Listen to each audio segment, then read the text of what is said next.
In this age of new normal, online is not your only option.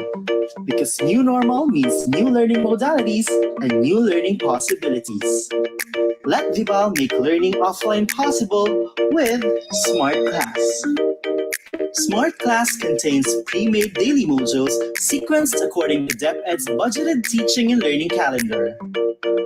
Each module has a specific lesson duration and has day markers to guide parents and teachers in the asynchronous learning of learners. Inside the modules available in Smart Class, you will find the following elements. First, learning competencies are identified in the module openers. Kickstarters are available to test students' prior knowledge on the subject matter. This set of activities, found at the beginning of each lesson, may also serve as motivational activities. Parents of preschool to grade 2 students will also find notes to parents which contain tips and pointers on how they can guide their child while learning at home. Redefine your students' learning experience with the integration of augmented reality technology into images and illustrations available in Smart Class, making learning more interactive and exciting. At the end of each module, Long Quiz is also available to assess students' understanding of the lesson. Smart Class also features Wrap Up, a lesson ender activity that applies the constructivism theory of learning. In Wrap Up, students are expected to summarize the lesson on their own using a graphic organizer. You may also evaluate the quality of your students' learning by letting them practice their learning in real life through GRASP's formatted performance tasks. The content of Smart Class is designed for the entire academic year, and it is available for 5 major subjects. All aligned with DepEd's K-12 curriculum and covers the most essential learning competencies prescribed by DepEd. Secure your own copy of Smart Class before classes open. Contact marketing@debaugroup.com to know more.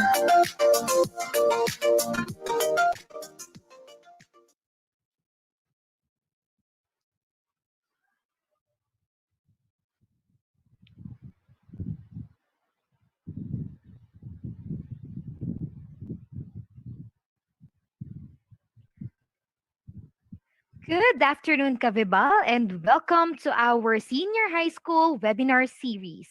For today's discussion, our topic would be on engaging senior high school Gen Z learners in the new normal classroom. Before we begin, take note of the following reminders. Make sure you are registered to the webinar to have your e-certificate of participation. Visit certificate.vibalgroup.com to generate your proof of attendance. Place your questions on the comment box allotted during the session, and they will be addressed by our speaker later on. Share the video using hashtag LearnAs1PH as our official hashtag to our Vibal webinars. And now, to proceed with our session this afternoon, it is my pleasure to introduce to you our distinguished speaker. He finished his he finished his bachelor's degree in the National Teachers College and completed his academic requirements for MA in Social Science. His teaching career started way back 2010 in La Consolacion College, Manila, and shortly after 2 years, he was appointed as the subject area coordinator for social science and interest area. Concurrently, in 2014, he joined the faculty of STLAMS in Centro Escolar University as an associate lecturer, and in 2016 in their senior high school department. At present, he is currently affiliated with the Eugenio Lopez Jr. Center for Media Arts Senior High School, functioning as the focal person for partnership. Ladies and gentlemen, it is my pleasure to introduce to you our speaker, Mr. Erwin Apostol. Hello, good afternoon, everyone. Hi, Ms. Kiana, good afternoon. And good afternoon to all the viewers of this week's webinar. So let me first present to you my screen.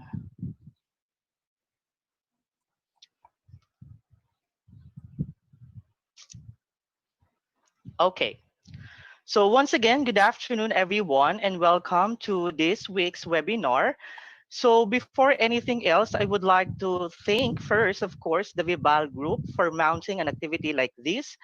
And now that we are having activity like this, we must take the opportunity and maximize the available opportunities being given to us. Imagine if without webinars or online seminars like this, we will be going to a single hall, limited participants will be accommodated. And because of Vibal, because of the initiative of Vibal, we will be able to reach as many participants as possible. And so, like the coming school year, we must also be positive in terms of facing the new normal in our respective classes. And as I talk about how are we going to engage these learners who are being called Gen Z in the new setup in our classroom, I want also our viewers, the participants of this webinar, to also engage, not just by listening all throughout to this webinar, but engaging in the means of participating actively through the use of your mobile devices or use a spare tab if you are using your laptops or desktop. So ngayon pa lang, sanayin na natin or practicein na natin yung ilan sa mga bagay na pwede nating magawa as we enter the new normal in the coming school year.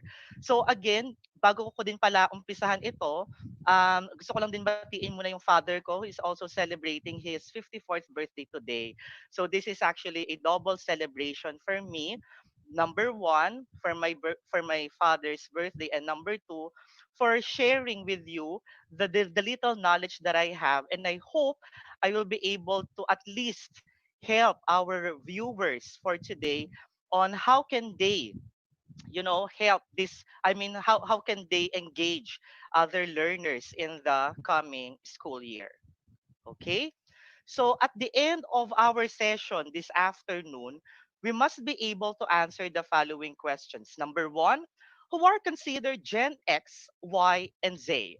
Sino-sino sila? How do they differ in terms of media consumption? And what are the common characteristics of today's learners? And how can we engage our learners in our classes as we enter the new normal, which is very important in today's discussion.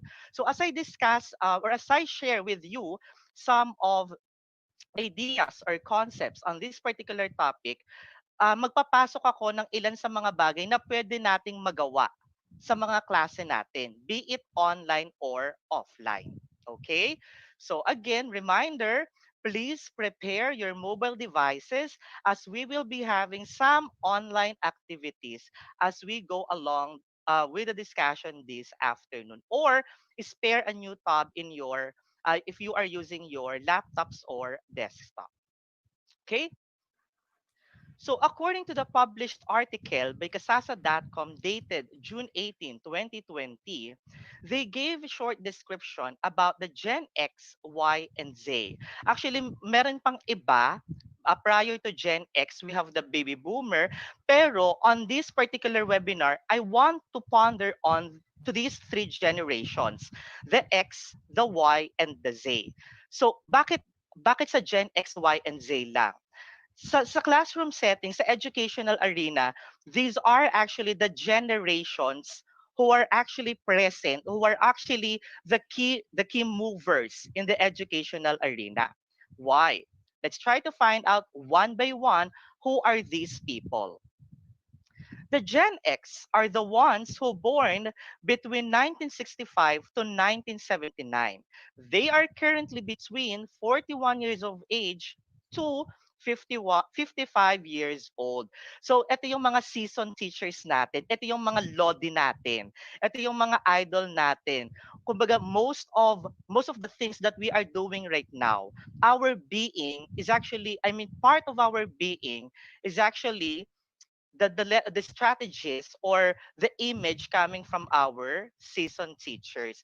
So it's about time naman for us to pay back to these lodis in educational arena by helping them or sharing to them what else do we need in terms of using multimedia.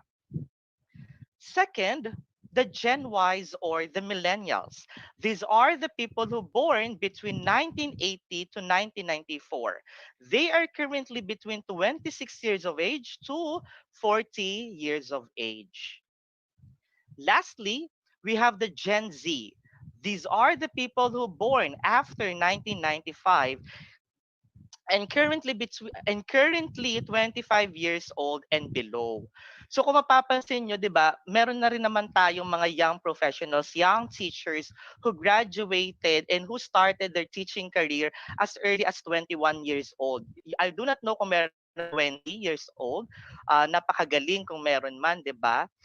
Sila na ngayon yung tinatawag nating mga Gen Z. Okay? Now, how do they differ in terms of media consumption? Why do we have to differentiate them in terms of the media consumption? Remember, most of the learning resources or most of the information are coming from the multimedia, from the media. It can be from television, from radio, from newspaper, and so on. So we'll try to find out how do they differ from one another using or based from their media consumption. Let's start first the Gen X. They still read newspapers, magazines, listen to radio, and watches television. About 165 hours worth of TV a month. They are also digitally savvy and spend roughly 7 hours a week on Facebook. Meaning to say, they also know how to make use of this technology. They are also aware of the things that is present in our society, in our surroundings. They know how to make use of Facebook, social media. They do also read newspaper, TVs, and so on. Yung mga baby boomers natin, yung mga 56 years old and above, sila naman yung heavily dependent on televisions, the local media, the televisions, the newspapers, and the radio. Kaya kung mapapansin niyo, 'di ba, kung meron kayong mga grandpas and grandmas, sa umaga, 'di ba, ang unang pinapatugtog niyan hindi telebisyon, radyo, 'di ba? So I hope nakaka-relate yung iba sa atin. So next, the Gen Y or the millennials. 95% still watch TV, but Netflix edges out. This generation is extremely comfortable with mobile devices, but 32% still uses computer for purchases. They typically have multiple social media accounts. Ayan.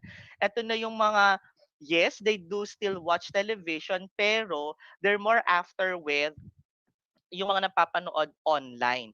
It could be sa Netflix, sa YouTube. These are also the people who have social or multiple social media accounts.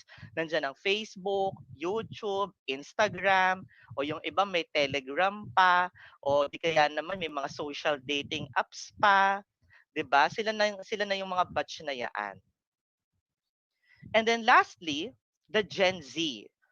The average Gen Z received their first mobile phone at age 10.3 years old. Many of them grew up playing with their parents' mobile phones or tablets.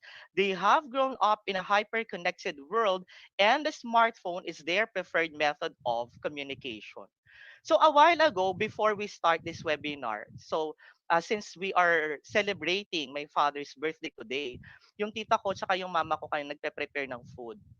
So pinag-uusapan nila, syempre magkakaroon na nga daw ng online classes and all, hanggang sa itong apo nga nila na ang kinukwento nila parating nga daw hawak-hawak yung cellphone o atak ng atak o yan Mobile Legends, 'di ba? So sabi ko nga, okay, o you listen later in my talk. Bakit? Kasi these are the people that concerns about my talk. Not just the Gen Zers, not just the millennials, but also the Gen X and other group of people. Bakit nga ba ganon yung klase ng kabataang meron tayo ngayon? At paano natin gagawin na ma-match kung ano man yung meron yung kabataan natin ngayon doon sa ating klase ng pagtuturo o pag-deliver ng ating mga lessons sa kanila. So by merely looking at our presentation here, the Gen Z or the Gen Zers are the ones predominantly occupying the student population in our educational arena, the Gen Zs, okay, the Gen Zers. So that would be the meat of our discussion. Anong klase nga bang bata meron tayo and how are we going to interact with them in our classes? So, like what I said a while ago, this webinar will be a different one. It will be an interactive one. So, guys, if you are already holding your mobile devices, please get ready with your mobile devices because I want you to describe the Gen Z learners in one word. And how are we going to do that? We'll be using Mentimeter. So using your mobile devices or your spare tab in your laptops or desktop, you just key in this one, you just go to www.menti.com and then you will be using the code 355264. Again, you go to menti.com, www.menti.com, and then use the code 355264. So I hope, guys, you are now doing it. So I'll be showing you my screen using the Mentimeter. Okay. So thank you so much. Meron na pong sumagot. Yan. We already have 3. So we have digital, distracted, trying. Thank you so much for those people who are participating in our webinar, actively participating, and you are now seeing. Yan, 'di ba? Miss Kiana, nakikita po yung screen ko? Yes po, sir. Yes po. Okay, ayan. So this is actually one of the applications that we can use in our classes so that we can, we can encourage or motivate our students to engage in our classes, in our lessons. Yung nakikita niyo mga big letters or yung mas visible na mga words, those are actually the words repeatedly, okay, being sent by our viewers. So, ibig sabihin, kung mas nakikita natin yung word na digital, yan, ibig sabihin mas madaming sumasagot niyan. Techie, innovative, yan, active, yan, hyperactive, yes, distracted, yan. So, we call it the cloud words, yan. So, total, we have 859, 825, and it continuously increasing. So, this is actually one of the applications that you can use in your classes. So, nakakatuwa din yan gamitin kasi, hindi mo na kailangang tawagin isa-isa yung mga bata just to recite. Kadalasan, di ba, yung mga bata natin, ganyan. Pag nagtanong ka, walang nagtataas ng kamay. Pero mind you, those people or those students who are sitting in your classes also know something. They just do not want to speak. 'Di ba? So, kailangan meron tayong gawing mga paraan na kung saan ma-elicit natin yung mga ideas nila in a creative way. Okay?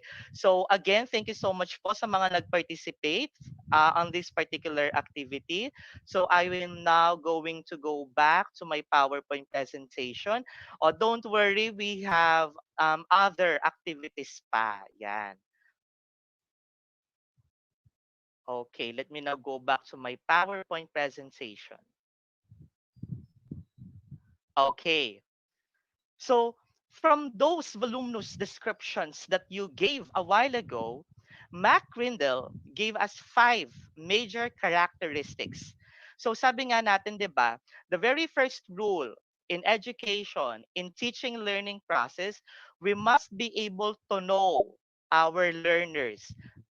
Know your learners because in knowing your learners, you could really know what to do in your classes, what kind of strategies you're going to employ, and how are you going to catch their attention.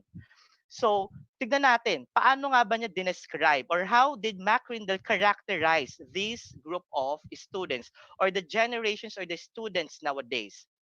Sabi niya, number 1, they are social. Second, they are mobile. Third, they are global. Fourth, visual. And the last characteristics of our students, they are digital. Let's have it one by one. Social. In the 21st century, content can now be accessed through technology anywhere, and often in very visual and engaging forms. Thus, we have flipped classrooms where learning takes place outside. However, the essential engagement and practice is still conducted at school by a teacher acting as a facilitator. As we enter the 21st century, we keep on hearing about a lot of forces: communication, collaboration, cooperation, critical thinking, and so on. Isa lang yung tinutumbok niya, that our students must engage with their peers, not just with the teachers, because the teachers will only act as a facilitator of the learning, okay, or the learning processes. You know what? The K to 12 program is very promising. They are actually this program, or the K to 12 program, really adheres to the characteristics, or solves or answer these needs of the students in terms of social. I am sure those who are watching right now in part of the senior high school would know probably what work immersion program is. In work immersion program, we allow our students to go out. Remember, not everything can really be learned and can be taught inside the four corners of the room. So other learnings can actually be taken outside. So let's all watch this short video clip showing the different activities that we might get in as we bring our students outside.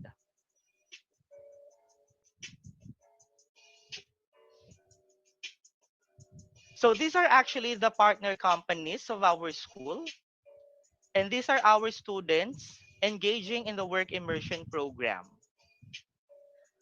Again, not everything can be taught inside the classroom. Why? Because the real world is outside. I mean, the reality is outside the classroom.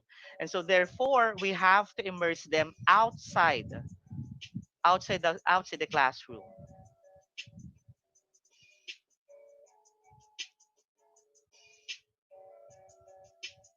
So since our school is a media arts school, our partner companies are also in line with the media arts and design.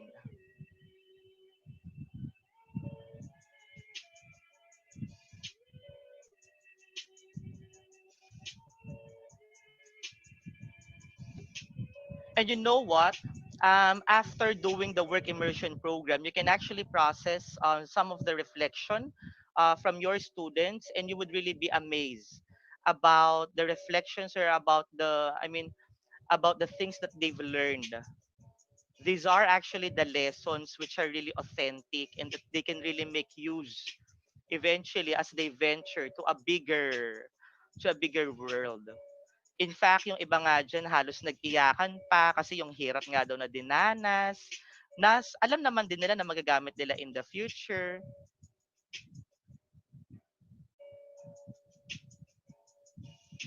And yung mga gamit kasi, yung mga equipments, syempre wala namang mga ganyang gamit yung mga paaralan natin, 'di ba? So it's really better as well, to partner with different companies. You know what, even if you're not in the senior high school, even if you are in the elementary or in the high school level, you can actually do as well partnering with other companies. And one of the companies or organizations that you can partner with, yung mga local government units natin. The local government units, their offices, they also have so many programs. And kadalasan wala silang mga participants. So, kailangan nila kayo. You just have to, deal with them and connect with them. So, this AVP is also one of the requirements under our work immersion program. So, yun nga lang guys, ang problema, paano na ngayon? 'Di ba? With the social distancing and the health protocols being given to us by DOH and the government, I'm not sure if we will still be pushing through with the work immersion program as how we do it before, or kahit kayo, 'di ba? Dito ngayon lumabas yung iba't ibang mga platforms na pwede natin gawin wherein students can still engage with other learners and with their teachers. Nagkaroon ngayon tayo ng nagkaroon ngayon tayo ng mga LMS. Yan, 'di ba? Yung mga virtual classroom. We have the Moodle, the Canvas, the Brightspace, Edmodo, Google Classroom, and the Blackboard. Actually, marami pa yan. I do not know if you are also one of the many teachers right now na kumbaga parang overloaded na information overloaded na with all the elements being presented to them, with all the trainings and the webinars conducting concerning about this LMS. Minsan hindi na natin alam, alin nga ba talaga diyan ang gagamitin natin? Alin nga ba talaga diyan ang effective? Alin nga ba talaga diyan yung kaya nating magamit, 'di ba? So it's now all up to you on how are you going to explore on those LMS. Perhaps you can have another webinar or an online seminar regarding a certain LMS that you can make use of. What I want to present this afternoon in terms of how can we still engage our students in our classes and how can we get the interest of our students concerning about the five characteristics of these students through exploring some online, I got to find out this one LMS as well, the Classcraft. I hope others are also aware about what Classcraft is, and bakit ko siya nagustuhan is that it's actually like a game. Okay, it's actually an online platform for educational purposes. It's also like the LMS that is also being seen in my screen. Pero ang kaibahan niya, it's a gamification one. Ibig sabihin, it seems that they are just, doing some video games, pero they are already, in fact, learning something. Bakit? Let me first show you the interface of this classcraft. Kapag inopen nyo yan siya, ito yung lalabas. Actually, kagabi, or yeah, 2 nights ago, I already manually made some students. Ito si Don Sulweta. Yan. Si Don Sulweta yung estudyante ko. And ito yung classmates ni Don. Yan. Ngayon, sino-sino yung classmates ni Don? Ito, sila Richard Gutierrez, si Angel Oxin, sila Nadine Lustre, si Aga Mulak. Yan. Yan yung mga classmate ni Don. So kapag lumabas ngayon yan, o kapag yun yung ginamit nila, yung mga bata, they are in character. Okay? Now, yung pinakaloob ng aking online class is ganito. This is actually the module that I made, or the worksheet, the activity sheet, the activity that I made. My topic is elements of culture. Okay? This icon is actually where you can find your lessons. Ikaw syempre yung gagawa ng mga lessons mo, yung mga topics mo, lalagay mo lang siya dito. So ito yung parang pinaka-arena ng mga bata. At yung arena nila, yun yung mga lessons, yung mga topics. And then, ito yung pinaka-overview. Yan. So, syempre, dito sila mag-start. So, once they completed this part, they will now proceed to the next part. Pag natapos nila to, proceed sila sa next. Actually, eto, kayo ang maglalagay niyan. Pwedeng maglagay ka dito sa dagat. Maglagay ka dun sa may dulo. O di kaya naman maglagay ka dito sa may parang bridge. So, it's all up to you.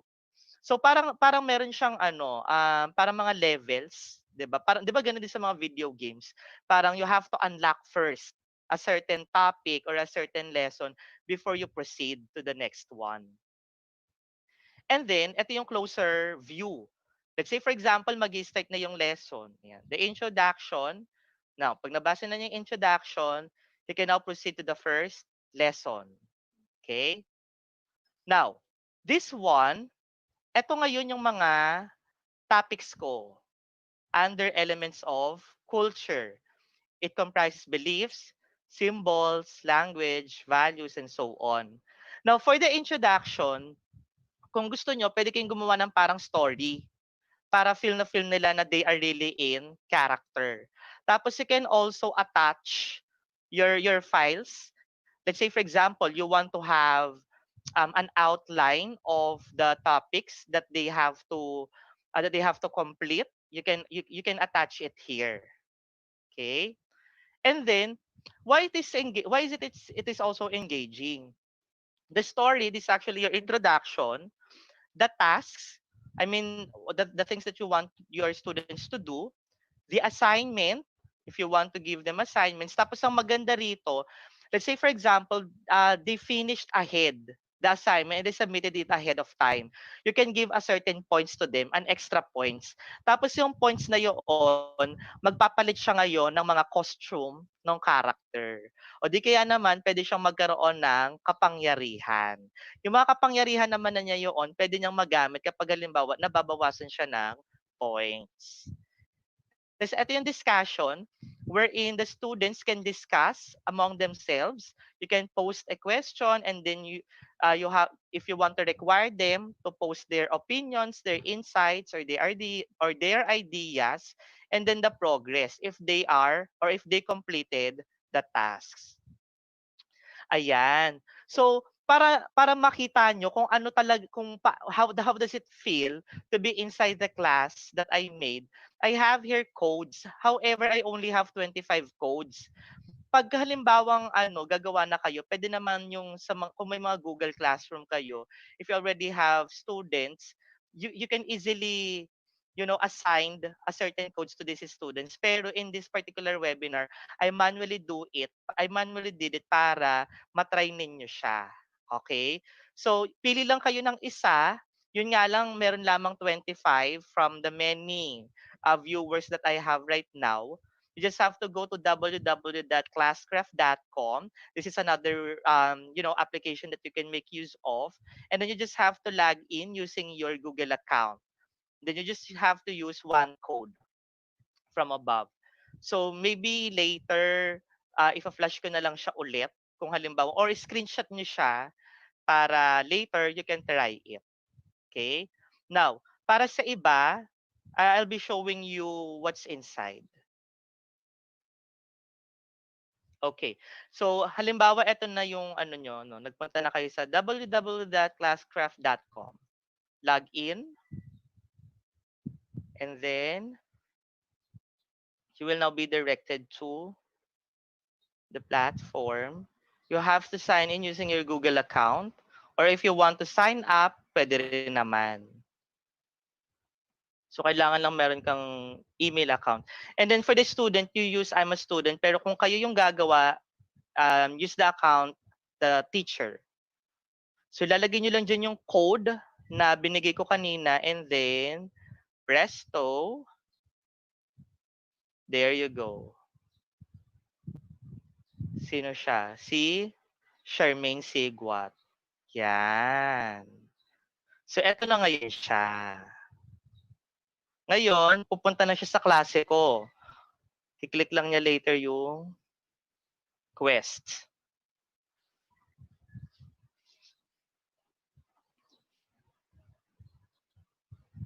So, ito yung mga pwede niyang explore later.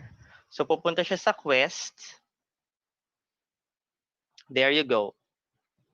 Ito na ngayon yung ginawa kong module. Or the online activity. Ayan. So, ito na yung introduction ko. Pwede kayong mag-attach. Start quest. So, kapag natapos niya yan, he will be proceeded to the next one.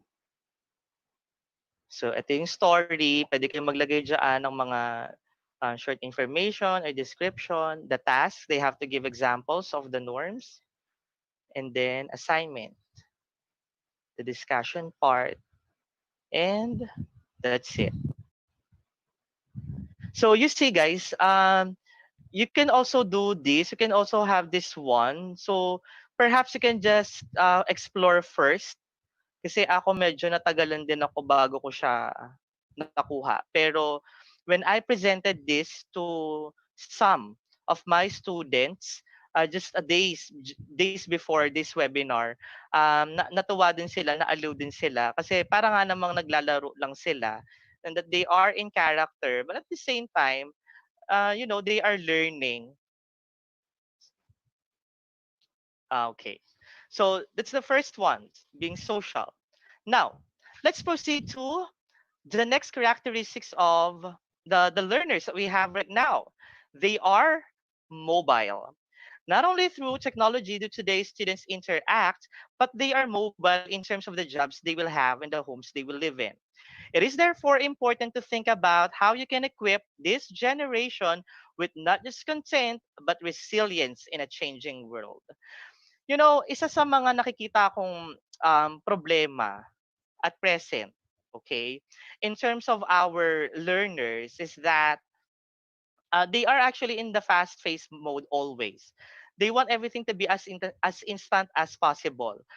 Even in class discussion, 'di ba? Parang ako kasi when I was in high school talaga I really grew up in a classroom setting wherein the teachers are the ones really talking in front. And I find it really effective when my teacher do the talking and that I am just listening to him or to her.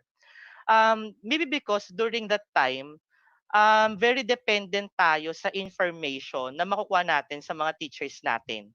Remember, when you want to find out something, you need to have 5 to 10 books or resources, learning materials, or you need to have a complete set of encyclopedia or a dictionary in your houses, just to have an information as credible as possible. Pero ang problema kasi ngayon, we have to accept the fact that our learners could already get access in the information in an easy manner, in an easy way. In just one click, whatever the information that they are needing, meron na. So ang nangyayari ngayon, in a classroom setup, okay, some of us, we are keep on, talking and talking inside, I mean, in front of our students, in front of our classes. And then, the students, minsan, nakikita natin, boring na sa atin. Ayaw na minsan makinig. Bakit? They don't find anything relevant in the things that we are saying. It may really be relevant to us teachers. I mean, the things that we are saying, because we know it is relevant. That's why we are telling this to them. However, the students could not really see it. Yun yung nagiging problema. So paano natin siya ngayon pagsasamahin? How are we going to match this problem between the teachers and the students? Again, we have to accept the fact that our students are already mobile and that they can easily get information, whether I mean the way they really wanted it. Okay, so what we can do, instead of giving them the voluminous information or the content that we want to give to them, you let us give them what is the purpose, the rationale. I mean, um how they can make use of it, how they can make how can make this information or content relevant to the lives of these people. And another thing that we have to focus on is that from this information, from this content, how can we make these people, or how can we make these students flexible enough, resilient enough? Bakit? Dahil nga nabuhay sila sa panahon na kung saan ang mga bagay-bagay ay nandiyan na sa kanilang paligid. They are actually short-tempered and that they do not really want, yung to exert a lot of effort and a lot of energy in terms of achieving something. Let's say, for example, information. Kasi nga alam nila na they can easily get it.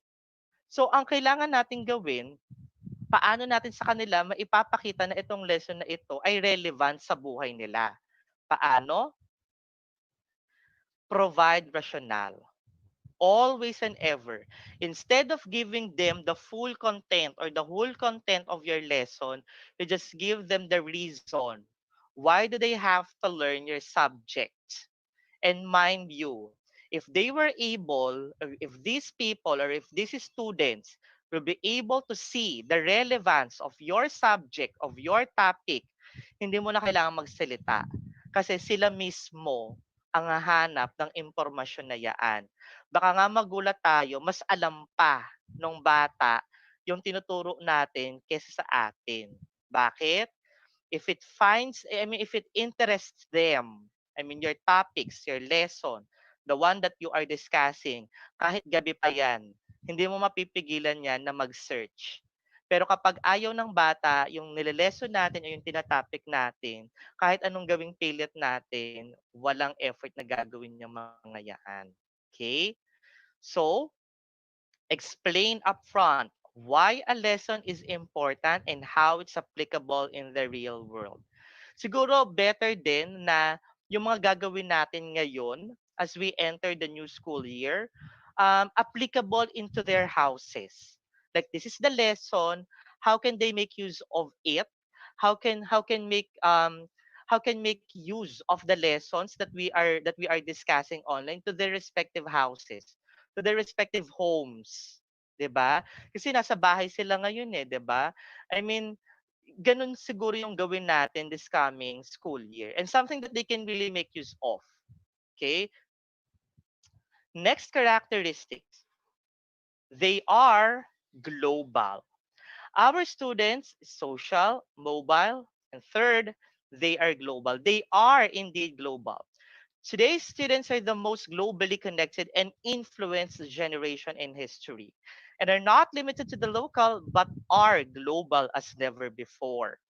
Let's see. Balikan natin yung mga generations natin ha. Gen X would probably prefer Nora Honor. 'Di ba masaya na tayo niyan kapag kasi Nora Honor na yung nakikita natin sa TV. Si Ate V, yan. O di kaya naman yung mga kanta ni Freddie Aguilar. Aminin, ako talaga nabuhay yung when I was in high school, isa 'yan sa parating ginagamit ng teacher namin, 'yan. Yung mga kanta ng ating mga OPM singers, 'yan. Kapag halimbawa, kailangan ng i-target ni teacher yung affective side ng mga estudyante, 'di ba? Ang hilig ng mga teachers natin diyan before mga song. O di kaya naman yung mga kanta ni Pops Fernandez. 'Di ba parang pag ano, okay na, masaya na tayo, kontento na tayo. At syempre kapag kinindatan ka na ni Gabby Concepcion, o 'di ba? So sana nakaka-relate yung iba diyan, yung mga Gen X, Gen Y natin, 'yan. Pero sabi nga natin, it's totally different now. Our generations now, the students that we have right now, they are indeed different. Today's students are global. Bakit? 'Di ba? Mga BTS o mga Blackpink, yan na talaga yung mga iniidolo nila ngayon. In fact, pati nga sa pananamit, pati sa style ng buhok, pati sa style ng itsura, sa ginagamit nila sa araw-araw, 'di ba? They are heavily influenced with what's happening globally. Ayan, 'di ba, yung mga video games na 'yan, yung Mobile Legends, yung COD. Actually, di ko nga alam yung COD na 'yan. I just asked somebody. Yun pala, ang mga kalaban din diyan, mga galing ibang bansa din. O samantalang tayo, 'di ba, parang nabuhay naman tayo before na sa tumbang preso at sa luksong tinik, masaya ka na. Kapag hindi mo pa kaibigan yung kalaro mo, kalaban, hindi mo pa pasasalihin, 'di ba? Pero ngayon hindi, kumbaga parang they can even engage to other people outside the country. 'Di ba? It's now borderless. At syempre, magpapahuli ba ang mga sumagip ng quarantine ng ilan sa atin, 'di ba? Sino-sino yung mga yan? Actually, sinulat ko kasi hindi ko rin sila kilala. Sila Gong Yu, si Kim So Hyun, si Lee Min Ho, 'di ba? To the point na minsan, 'di ba, we are so affected with these people. So, the question now would be, hindi pwede na tayo na nasa education field manatiling local while our students are global. So, what now would be the challenge for us educators? Yes, to be global as well. And how can we do it? Sabi ko nga kanina, when I am conversing with Miss Kiana before we begin the live session for this webinar, we always have to take advantage of what is happening right now. We just always have to be positive in everything that is happening around us. Nagkaroon ng pandemic, nagkaroon ng mga lockdowns and all. nag-offer ng madaming mga online courses, all for free. The massive open online courses. Why not make use of advantage of what is happening right now? Enroll in the many MOOC or the open online courses. 'Di ba? We have the Sailor, the Khan Academy, the edX, Coursera, Harvard. They're offering so many courses and all for free. Well, of course, you also engage in webinars like this being provided by Vibal. 'Di ba? I mean, imagine kapag halimbawa walang pandemic, you have to spend so much money sa registration fee. Kapag halimbawa malayo pa yung lugar, 'di ba? Dadayuhin mo pa and all.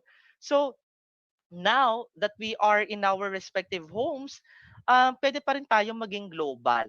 Global in terms of, you know, getting to know about the trends globally, 'di ba? Internationally, para nang sa gayon makasabay pa rin tayo I mean, so that at least we will be able to, to give what is due to our students, and at least engage, I mean, these learners to our classes. You know, one thing that we can also do, yung kanina 'di ba nag-ano tayo, nag-mentimeter, that is also one thing that you can make use of, kasi ginagamit din siya ng mga teachers sa ibang bansa. Tapos meron na rin mga ready-made materials. So isipin mo, no, you were able to share your resources to other teachers abroad, and those foreign teachers are also able to share whatever resources that they have with you. And so, yan yung isa nating gagawin ngayon sa ating next activity. So get ready again with your mobile devices, because we will be playing the Kahoots. Yan. So I'm sure some of you there is already familiar with Kahoot. So what you have to do is you just key in kahoot.it. Again, just key in kahoot.it. By the way, to our viewers, to our participants, you use your real name for this session. Bakit? Kasi yung mananalo sa Kahoot natin, padadalahan ko ng GCash, yan, 100 peso load na through GCash. Kaya make use of your real name para makita natin kung talagang ikaw nga ba yung nanalo. Baka mamaya i-PM mo ko tapos sabihin mo ikaw yung nanalo. Ayan. So, let's now, okay. So, tingnan naman natin. Okay, wait. New share. Google Chrome.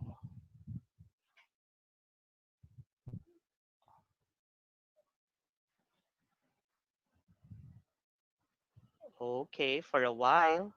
Miss Kiana, ano pong nakita ngayon sa screen? Sir, yung Mentimeter po natin. Yung Mentimeter pa din. Okay, wait. Sige po. Pupunta tayo sa Kahoot.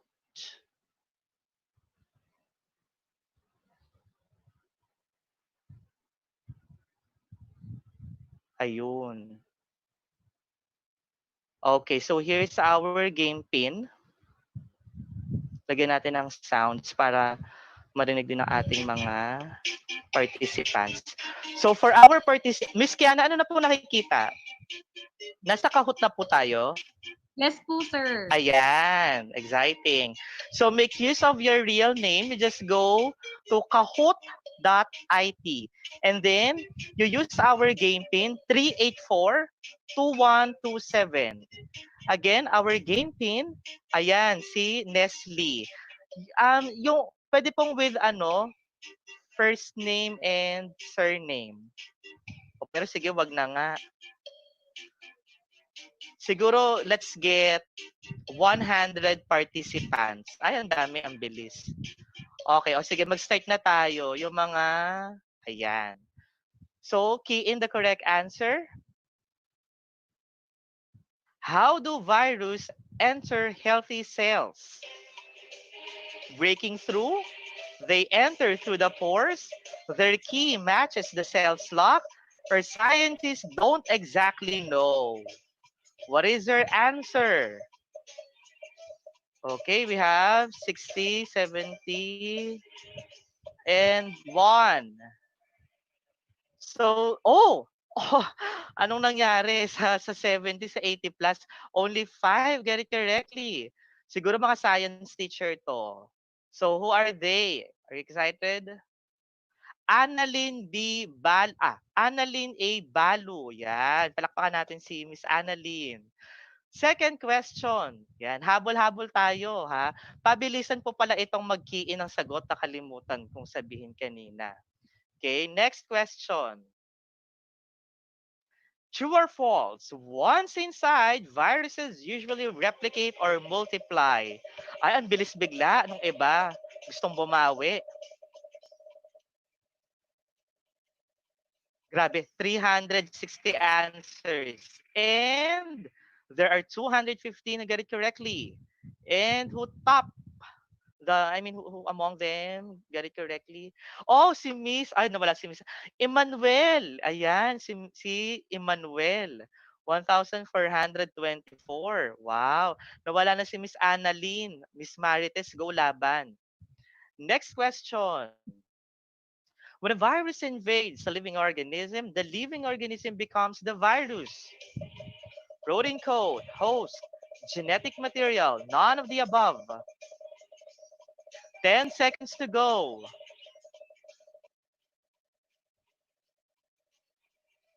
5, 2, and 1. Okay, 966 answered. Oh, there are 140 who get it correctly. And wow, ang galing naman ni ano to, si Sir Emmanuel. Aba, ano ba to si Sir Emmanuel? Siguro ano to, DOST ba to? DOST scholar ba to si Sir? 2003. Oh, okay. Fourth question. Viruses are made of genetic material and its legs, protein coat, brain, or eyes. Nakakatuwa naman yung mga sumasagot. Ang dami. And 1. Who's on top? Let's see. Wow! Napakahusay naman ni Sir Emmanuel. Sino bang ano sa kanya? Edita is the highest climber. Next. Fifth question. Humans become ill from a virus when our immune system doesn't fight. We always get sick when they enter. There are too many viruses to defend against. Both A and B.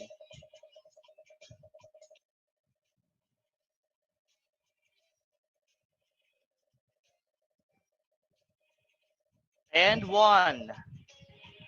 And meron lamang 170 na nakakuha ng tamang sagot at ang nasa taas ay si aba, iba talaga, si Emmanuel. Arlene Legaspi, laban. Tigasan kaya sila? Mamaya malalaman natin. Sixth question. If you are sick with a virus, what will the doctor tell you?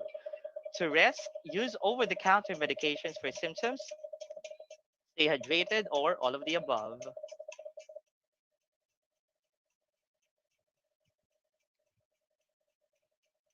3, 2, and 1. Sino kaya makakatalo kay Emmanuel? Aba, siya pa rin talaga. Mukhang, wag kayong sumuko, guys. Kaya nyo yan. Laban pa.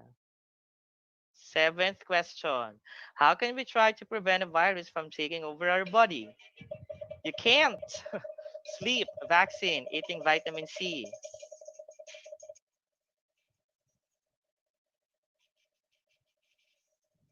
And 5 seconds. Go, guys. 2 and 1. Okay. 142 got it correctly. Iba talaga. Napakahusay. Mika Dayaw, Jessica Nativid. Nativid lang. Andre, Vermont. Okay. Eighth question.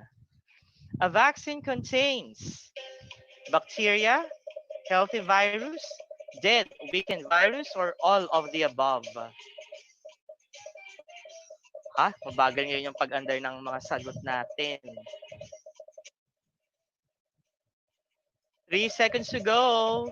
Go, guys. And one. Oh, there are 271 who got it correctly. Wow naman talaga. So shout out natin si Emmanuel, kung sino ka man, ang galing mo po. Mika Dayaw, habol. Meron pang 2 questions. Jessica Nativid, Angel May Monde, and Juna Misago. Okay, ninth questions. There are more, two questions. One more questions after this. Strength, character, or immunity. Vaccines help us build blank to a virus. What's the answer? 5 seconds to go. Go, go. Okay. 348 got it correctly. And still, Emmanuel is on top. Okay, last question. Si Emmanuel kaya ang makakatanggap ng ating mataginting na 100? Or si Mika Dayaw o meron pa kayang iba? Last question. Go, guys. This system helps fight against invading viruses and bacteria.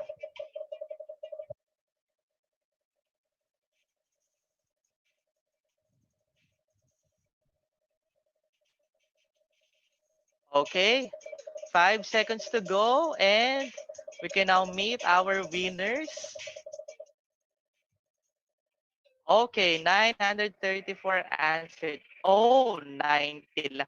Oh, by the way guys, tatlo pala yung ano dito, makikita nating winners para matuwa din naman yung magiging top 3 natin. Yung rank 3, 50 pesos load. Yung rank 2, another 50 pesos. And then yung rank 1, 100 peso load. Okay? And are you all excited to find out who are our top 3 winners? Tanan! Jessica Nativid. May 50 pesos load ka. Ayan. Mika Dayaw. And our Emmanuel. Yay! Yeah, diba? Ako na yung natutuwa. Okay. So there you go. That is our Kahoot. And you can also do this. You can also make use of this. By the way, the activity or the questions, I just actually took it. Again, sabi ko nga, sharing is caring. So I think the one who made this is also from other country. Yun yung sinasabi ko na we can actually, connect with other teachers abroad, and they can share the resources that they have, and at the same time we Filipino teachers can also at least share whatever materials that we have sa ibang bansa din naman, 'di ba? So that is Kahoot. Yan. I hope guys you enjoyed our activity. I mean that application. Next characteristic of our learners that they are visual. So in an era of information overload, messages have increasingly become image-based. Signs, logos, and brands communicate across the language barriers with color and picture rather than with words and phrases, which is true. 'Di ba? So kadalasan yung mga bata natin ayaw na nilang magbasa, ayaw na nila ng marami nakikitang words. What they want is just pictures. And so make use of those pictures to engage your students. Want big picture, use big image. This is actually one of the template that I took also from Slides Carnival. So in that particular picture, you can actually give, you can elicit so many questions and insights from your students. Last school year, in one of my topics in UCSP, Understanding Culture, Society, and Politics, instead of discussing with them the Universal Declaration of Human Rights, and the last activity kasi is an advocacy campaign. What I did is that I asked them to come up with a photo a pictorial, since they really want, pictorials. They want posting their pictures in Instagrams and in Facebook. O sige, binigyan ko sila ng pagkakataon. So we made an advocacy campaign by just really, making use of their pictures. No explanations, no paragraphs, only phrases. And see how creative are our students. 'Di ba? You just have to, give them and let them do whatever they want to do. Ibigay ko anong hilig sa kanila at makikita nyo kung gaano kaganda yung mga bagay na pwede nilang magawa. See? This one, ang kanyang advocacy is body shaming. The right to sleep and rest, leisure. Ayan, 'di ba? So, yun nga, 'di ba? Parang let us just try to see what is the interest of our students, the things that they want to do in their lives. I mean, what they usually do, 'di ba? In social media particularly, 'di ba? Diyan natin makikita kung ano yung mga hilig nila. And so, kung anong hilig nila, yun ang ibigay natin sa pamamagitan ng mga lessons natin, ng mga activities na pwede natin gawin sa klase natin. And mind you, gugustuhin at iibigin nila ang subject mo, ang lesson mo, ang topic mo kasi related sa buhay nila at related sa kanila. Another application that I use in my classes. Ngayon, dito sa webinar na ito, I actually use Slides Carnival. Yan. Ngayon siyempre 'di ba, hindi ka nagagamit ng before the pandemic, we are still using Manila papers and cartolina. When I was a student teacher in Antonio Maceda Integrated School, back then my critic teacher was Lorena Ganjongko, yan, si Ma'am Lorena. Meron kaming parati ko siya nakikita yung Manila paper niya, yung cartolina niya, nape-preserve niya, naka-plastic cover pa and all. Tanong, pwede ba natin siya gamitin ngayon sa online classes? Pwede naman kung gusto mo yung background mo, yun yung 'di ba, yung mga cartolinas and Manila papers. Pero isa sa pwede natin gamitin since we will be dealing with PowerPoint presentations, 'di ba? You can also make use of this Slides Carnival kasi nandito na yung templates. Lalagay mo na lang yung information. May guides na rin kung anong ilalagay mo, kung picture ba yan, kung words ba yan, kung numbers ba yan. And since our students are visual, meron na rin dyan mga infographics, meron na rin dyan mga ready-made charts that you can make use of. So in that way, hindi mabuburyo yung estudyante mo na puro words yung nakikita niya. So may mga images, may mga pictures. Okay? So ayan, Slides Carnival. Pwede niyo siyang i-download, pwede niyo rin siya gamitin online. Last is our students is digital. Etong ginawa natin ngayon, yung mga pinresent ko sa inyo mga activities, yung mga online activities from the Kahoot, from the Mentimeter, yung Slides Carnival, etong ginagawa natin ngayon, this is digital already. Okay? So we've called the emerging generation Gen Alpha. But we also call them the Generation Glass. Why Generation Glass? Hindi na tayo sa papel. 'Di ba? Hindi na ballpen at papel ang ginagamit ng mga estudyante natin. What they are using right now are the iPads and the screens.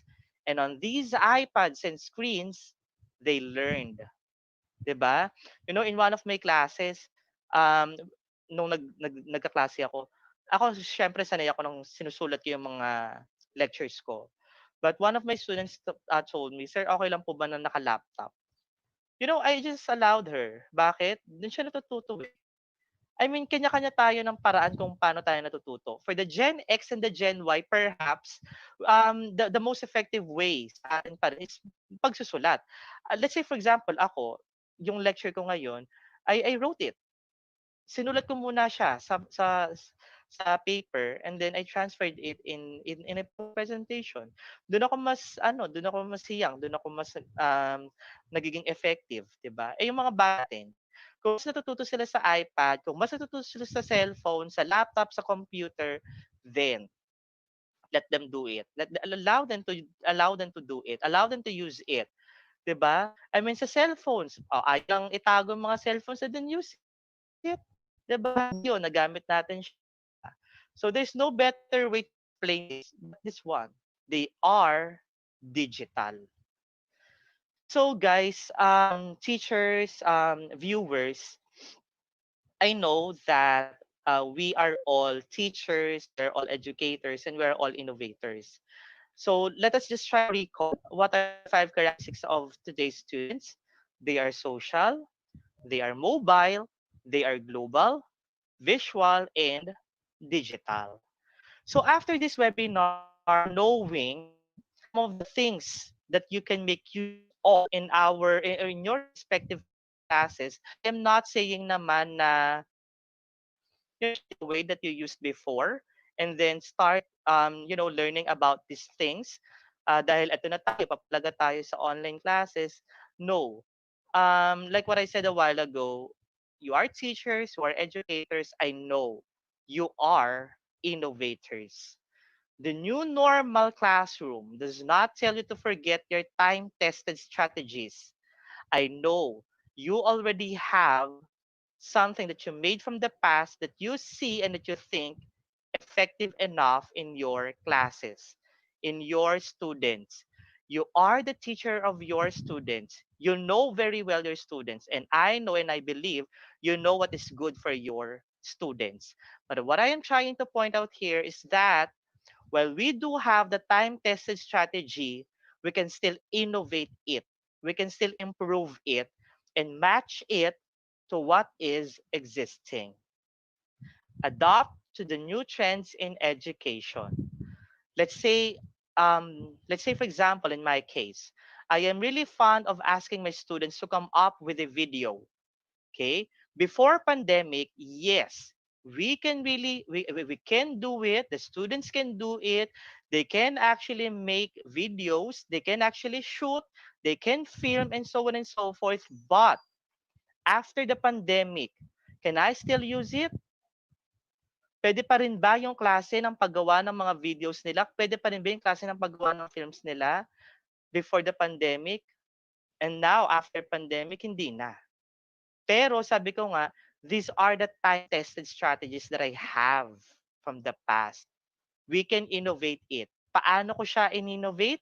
Sabi ko nga, you just have to be very aware of the things that your students are doing. Make use of the social media. Ano ang sikat ngayon? Yung mga pass the challenge, 'di ba? Pass the brush challenge, pass that makeup challenge or the transformation challenge. And so that is one that I asked my students did last or I mean 2 nights ago.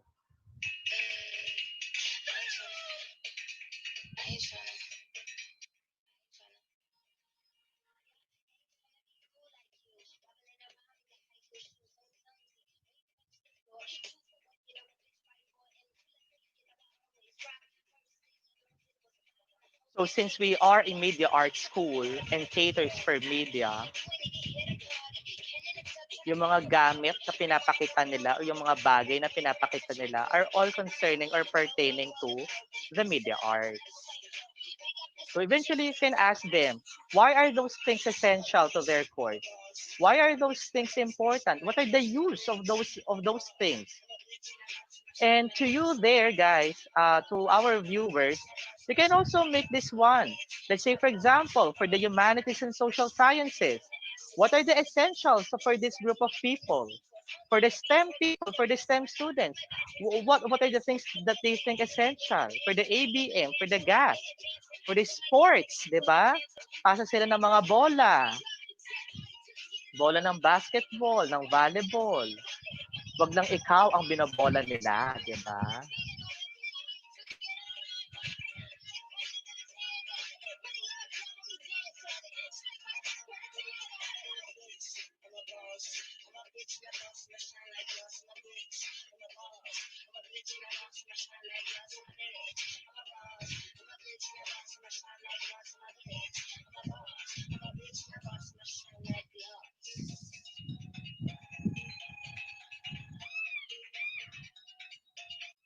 There you go.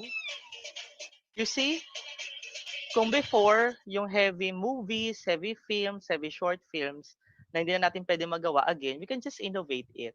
Nagawa? Yes. Nagawa. Again, we just have to be innovators. We just have to innovate things. So innovate without abandoning what works. So again, 'di ba? Nagamit na natin yan from the past, and I'm sure you were able to see the effects of those strategies that you made from the past. You just have to innovate it. And if after this webinar you are still doubtful if you can enter or if you can face the new normal in our classrooms, in your respective classes, do not doubt yourself. You know what? Before this day, medyo doubtful din ako sa sarili ko. Like sabi ko nga, karapat dapat ba ako na maging speaker sa Vibal? Kaya ko ba? So I mean, two nights ago, yun yung iniisip ko talaga. Like sabi ko nga kay Miss Kiana, parang ayaw ko na, parang gusto ko mag-back out. Kasi parang sabi ko, with the line of the speakers from the past, and then ako, di ba, parang sino ba naman ba ako? Until this one person, a colleague of mine, hindi niya alam na magto-talk ako ngayon dito sa Vibal. Minessage niya ako, just to tell me lang na, you know what, malayo ang mararating mo and all, ganito, ganyan. So, sabi ko nga, minsan, 'di ba, you just have to believe yourself. You just have to trust yourself because there are people who are also believing in your capability. 'Di ba? So, just to end this, your burning desire and passion for teaching is enough to change the lives of the learners. You don't need to have the many online activities. You don't need to abandon the things that you are doing from the things that you did from the past just to get updated, just to be techie savvy. Your burning desire and passion for the learners for teaching is enough. So that's it for my